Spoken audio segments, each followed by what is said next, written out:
आज की क्लास में आप लोग पढ़ेंगे बीमा से संबंधित कुछ न्यूमेरिकल जो बहुत ही इम्पोर्टेंट है। आप लोगों के सामने एक छोटा सा न्यूमेरिकल है, इसे आप लोग सॉल्व कर सकते हैं। इसके बाद हम लोग एनसीईआरटी के कुछ लंबे क्वेश्चन को सॉल्व करेंगे जो देखने में बहुत लंबे हैं लेकिन उसका सॉल्यूशन बहुत ही छोटा है। तो सबसे पहले हम छोटे से न्यूमेरिकल को सॉल्व करते हैं। शुरुआत छोटे से ही होता है, इसलिए हम लोग छोटा सा न्यूमेरिकल सबसे पहले सॉल्व करते हैं। यह न्यूमेरिकल कह रहा है एक कण का वेग v equal to A T square plus B T plus C है, तो ए बी सी का विमा और मात्रक बताइए। यहाँ पर हमें क्या निकालना है, ए बी सी का विमा निकालना है और मात्रक निकालना है। हम लोग अब सॉल्व करते हैं। v equal to A T square plus B T plus C, यह वेग का समीकरण दिया गया है। यह वेग का जो समीकरण है सत्य तभी होगा जब इसके दोनों तरफ के विमा क्या हो, समान हो। यह क्या है, v है, v क्या है, वेग है। जब इस वेग का विमा ए टी स्क्वायर के बराबर होगा और इसी वेग का विमा बी टी के बराबर और इसी वेग का विमा सी के बराबर होगा, तब हम लोग कहेंगे यह वेग का समीकरण सही है। अभी सही है या नहीं है इस पर चर्चा नहीं करेंगे। हम लोग मान लेते हैं, सत्यता के आधार पर हम लोग मान लिए हैं यह वेग का समीकरण सही है, यह वेग का समीकरण सही है। तब सत्यता के आधार पर हम लोग कह सकते हैं v की विमा बराबर v की विमा बराबर ए टी स्क्वायर की विमा, ए टी स्क्वायर की विमा।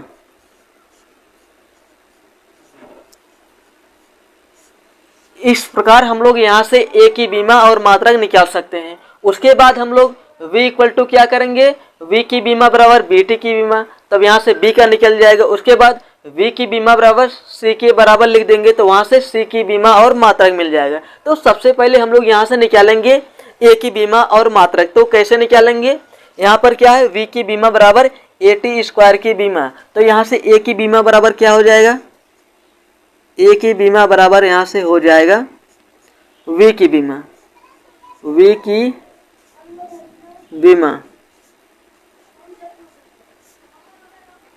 बटे में टी स्क्वायर की बीमा, टी स्क्वायर की बीमा। तो ए की बीमा हो जाएगा यहाँ से। v की बीमा क्या होता है, v क्या है, वेग है, वेग का होता है एल टी माइनस वन, नीचे टी मतलब टाइम, तो समय का क्या होता है, टी होता है। यहाँ पर स्क्वायर है तो टी स्क्वायर हो गया। तो यहाँ से ए की बीमा मिल जाएगा हमें एल टी माइनस थ्री, यह तो मिल गया हमें ए की बीमा। यहाँ एक क्या मिला हमें, ए का बीमी सूत्र यहाँ पर मिला है, ये हमें यहाँ पर मिला ए का बीमी सूत्र मिल गया है। तो यहाँ से हम लोग ए का मात्रक भी निकाल सकते हैं। ए का मात्रक,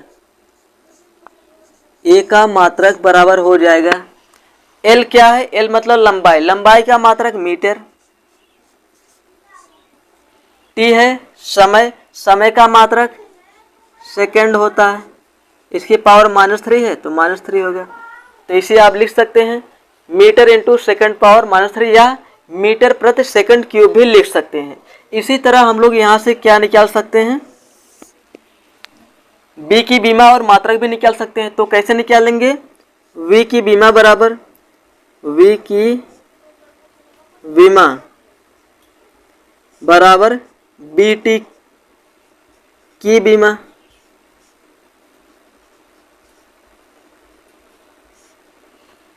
v की बीमा बराबर वी टी की बीमा। तो यहाँ से b की बीमा बराबर क्या हो जाएगा, b की बीमा बराबर v की बीमा डिवाइडेड बाय t की बीमा, t की बीमा।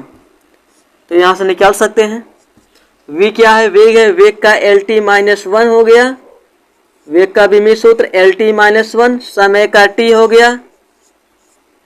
तो फाइनली कितना मिलेगा, एल टी माइनस टू, यह मिल गया b का बीमी सूत्र, b का बीमी सूत्र मिल गया है। तो b का मात्रक क्या हो जाएगा, बी का मात्रक, बी का मात्रक क्या होगा, एल मतलब लंबाई लेंथ है तो लेंथ का मात्रक मीटर होता है एम की एस पद्धति में। टी मतलब समय है, समय का सेकंड पावर -2, इसे भी लिख सकते हैं आप लोग मीटर प्रति सेकंड स्क्वायर। इस तरह आप लोगों ने ए का बीमा और इस तरह आप लोगों ने ए का बीमी सूत्र और मात्रक निकाला और बी का बीमी सूत्र और मात्रक निकाल लिया। इसी तरह हम लोग सी का भी निकाल सकते हैं, सी का भी निकाल सकते हैं। तो वी की बीमा बराबर सी का बीमा, वी की बीमा बराबर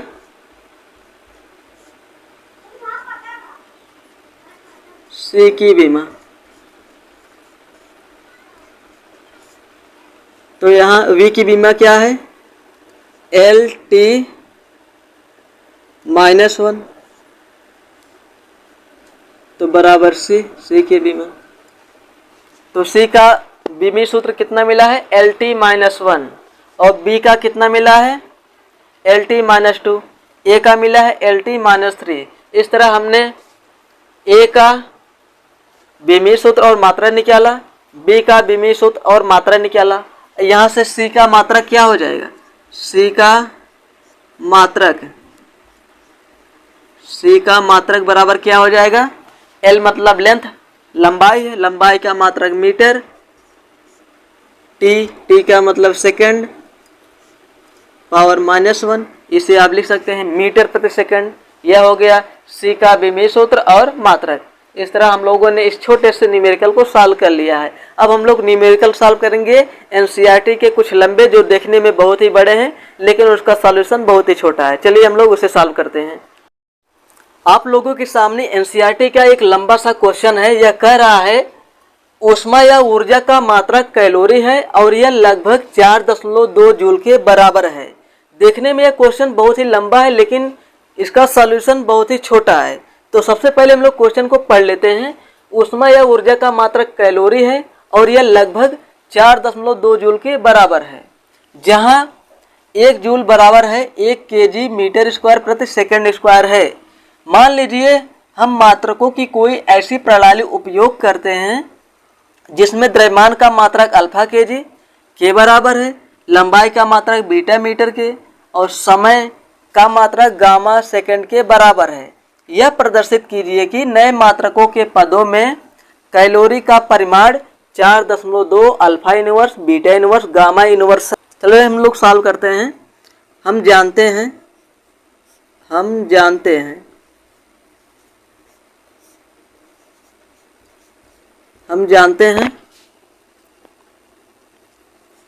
N1 U1 बराबर होता है N2 U2। यहाँ पर N1 क्या है, प्रथम पद्धति में आंकिक मान, U1 प्रथम पद्धति में मात्रक, N2 द्वितीय पद्धति में आंकिक मान, U2 द्वितीय पद्धति में मात्रक है। और यहाँ पर दिया गया है ऊष्मा या ऊर्जा का मात्रक कैलोरी है। तो ऊर्जा का जो बीमी सूत्र होता है वह क्या होता है उसे लिख लेते हैं। इसे सबसे पहले समीकरण 1 मान लीजिए। अब यहाँ पर ऊर्जा का बीमी सूत्र, ऊर्जा का बीमी सूत्र होता है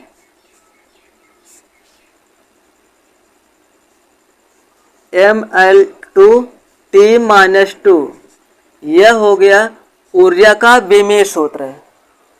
ये क्या हो गया, ऊर्जा का बीमी सूत्र। अब इस बीमी सूत्र को U1 और U2 के प्लेस पर रख देंगे। यहाँ पर जो U1 है यह प्रथम पद्धति में ऊर्जा का मात्रक है और U2 द्वितीय पद्धति में ऊर्जा का मात्रक है। तो प्रथम और द्वितीय पद्धति में हम लोग ऊर्जा के बीमी सूत्र को लिख देते हैं।